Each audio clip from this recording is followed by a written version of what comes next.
আসসালামু আলাইকুম। রাজকুমারী ফ্যাশন বিডি থেকে সবাইকে স্বাগতম। আরেকটি নতুন ব্লগ নিয়ে হাজির হলাম আপনাদের মাঝে। তো এই যে তেল বসিয়ে দিয়ে গরম, তারপরে আমি কড়াইতে এই যে মাছ, এটা হচ্ছে বাইং মাছ, সেটা হচ্ছে আমি একটু লবণ একটু হলুদ মরিচ দিয়ে মাখিয়ে তারপরে তেলের উপরে উল্টে পাল্টে আমি ভেজে নেব। তো আপনারা কে কে বাইং মাছ খান কমেন্ট করে জানাবেন। আমি এই মাছ খাই না, কিন্তু আমার হাজবেন্ডের জন্য রান্না করছি, আমার ননদের জন্য, তারা খায়। কেউ না খেলে তো রান্না তো বন্ধ থাকবে না, রান্না তো করতেই হবে, যারা যেটা পছন্দ করে। খালা কুটে দিয়ে গেছে, আমি শুধু রান্না করছি। তো এই মাছটা আমি কাটতেও পারি না, বাইং মাছটা আমি খেতেও পারি না, কাটতেও আমার ভয় লাগে। যাই হোক, এই যে এখন আমি রান্না করব। ভাজা হয়ে গেছে মাছ। এই যে তেল আমি ভাজা ভাজা করে এখন হচ্ছে আমি একটু আদা রসুন দিব, পরিমাণ মতো দিবেন, অল্প দিলেই হবে, মাছ তো অল্প। তাই একটু আদা রসুন দিয়ে তারপরে এটাকে একটু ভেজে একটু পানি দিয়ে দিবেন, তারপর হচ্ছে মশলা দিয়ে বুনে নেবেন। তো এই যে আমার বোনা হয়ে গেছে, এখন হচ্ছে পানি দিয়ে তারপর পরিমাণ মতো মরিচ হলুদ লবণ একটু জিরে দিয়ে আমি কষিয়ে নেব। তো এই যে পরিমাণ মতো মরিচ দিচ্ছি, আপনারা যেভাবে ঝাল খান সেভাবে দিয়ে নেবেন। তো ঝালটা হচ্ছে তো নিজের কাছে, কারণ অনেকে ঝাল খেতে পারে না। আমাদের বাসায় মোটামুটি আমার বাচ্চারা সবাই ঝাল খেতে পছন্দ করে, তাই আমি ঝাল খাই। আমার ছোট মেয়েটা 3 বছরের, সেও মোটামুটি ঝাল খায়। যাই হোক, এই যে বুনে নিয়েছি, এখন হচ্ছে আমি আর একটু বুনে নেব, একটু তেল বের হবে। তেল বের হলে তারপর আমি এই পানি দিয়ে দেবো। এই যে মাছ দিয়ে দিচ্ছি, এখন যে বুনা বাকি আছে তার সাথে একটু মাছটা নেড়ে চেড়ে পানি দিয়ে দেবো। তো এই তো নেড়ে নিচ্ছি। এইভাবে নেড়ে নিলে হয় কি, মাছটা তো নরম না, আপনার শক্ত মাছ, তো ভাঙবে না, ভয় নেই। তাই একটু নেড়ে চেড়ে মাছটা একটু মশলা ঢুকিয়ে নিলাম। এই তো নেড়ে চেড়ে পানি দিয়ে দেবো, তারপরে আর একটু পানি টানবে, তারপরে আমি দিয়ে দেবো পানি। এই যে আমি উল্টে পাল্টে ভেজে নিচ্ছি। তো আপনাদের আমার রান্না কার কার ভালো লাগে, কে কি পছন্দ করেন, তাহলে একটু কমেন্ট করে জানাবেন। মানুষের ভুল ত্রুটি তো হয়, তো আমার ভুল হলে আপনারা ধরিয়ে দেবেন, তাহলে আমি খুব খুশি হব। যাই হোক, এই যে বোনা হয়ে গেছে, এখন একটু পানি দিয়ে দিচ্ছি। পানি দিয়ে এটা হচ্ছে আপনার কষিয়ে নেওয়ার পর পানি দিয়েছি, এখন হচ্ছে আপনার ব্লক উঠবে, একটু ঝোলটা টানবে, উঠিয়ে ফেলবো। এই যে আমার ভাজা হয়ে গেছে, আমি ঝোলটা রাখবো মাখা মাখা, আপনারা ঝোল খেলে ঝোল রাখবেন। এই যে ভাজা হয়ে গেছে, আর একটু চুলায় রেখে নামিয়ে নেব।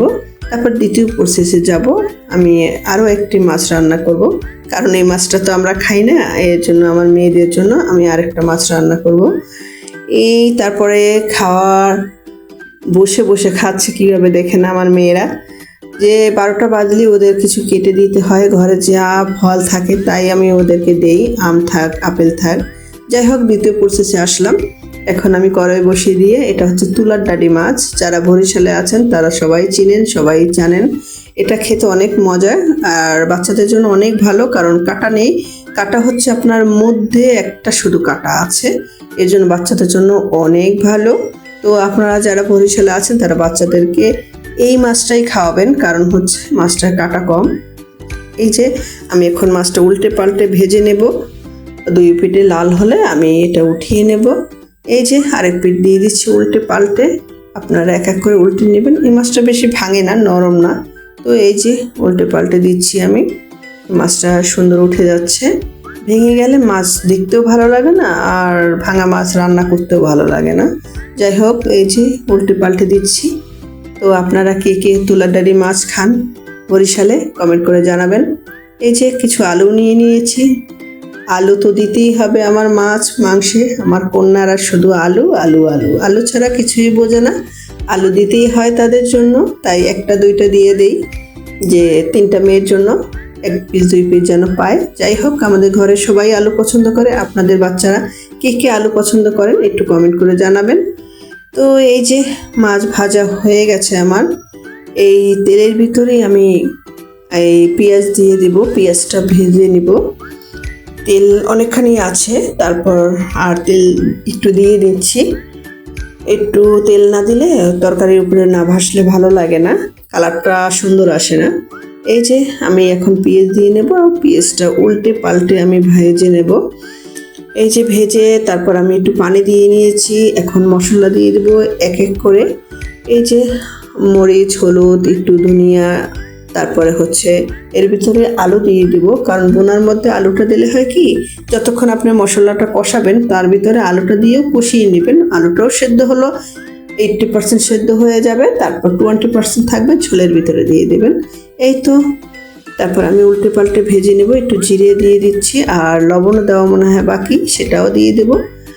এই যে তারপরে আমি কষিয়ে নেব। এই যে লবণ দিয়ে নিচ্ছি, লবণ দিয়ে তারপরে আমি এটা কষিয়ে নেব ভালো করে। এই যে আমি নেড়ে চেড়ে দিচ্ছি, আলুটা ভালো মতো কষিয়ে তারপরে হচ্ছে আপনার এই পানি দিয়ে নেব। এই পানিটা টানবে, তারপরে হচ্ছে আমি পানি দিব। তো এই যে এখন আস্তে আস্তে নেড়ে চেড়ে কষিয়ে নেব। আস্তে আস্তে কষানোর পরে হচ্ছে আপনার এই যে প্রায় পানিটা টেনে এসেছে। এখন আরেকটু ভাজা ভাজা করব, তার পানিটা আরেকটু টানাবো, তারপর হচ্ছে আমি পানি দিব। এই যে ঘুরে ঘুরে আসছে, এখন পানির জন্য সময় হয়ে এসেছে, এখন আমি পানি দিয়ে দেব। তো এই যে আপনারা দেখছেন তেল বেরিয়ে এসেছে। যতটা কষাবেন তরকারি ততটাই স্বাদ। আপনারা সবসময় মনে রাখবেন যে আপনারা যত কষাবেন তরকারিটা তত স্বাদ। তার প্রথমে হচ্ছে কাজ পরিমাণ মতো মশলা দেওয়া। মশলাটা হচ্ছে একটা আপনার অনুমানটা ঠিক থাকলে, কষিয়ে নিলে ভালো, তরকারিটার স্বাদ বেড়ে যায় দ্বিগুণ পরিমাণে। তো এই যে পানি দিয়ে আমি মাছ দিয়ে দিলাম। মাছটা রান্না প্রায় শেষের দিকে। সবাই ভালো থাকবেন, সুস্থ থাকবেন, সুন্দর থাকবেন এবং আমার জন্য দোয়া করবেন। আল্লাহ হাফেজ।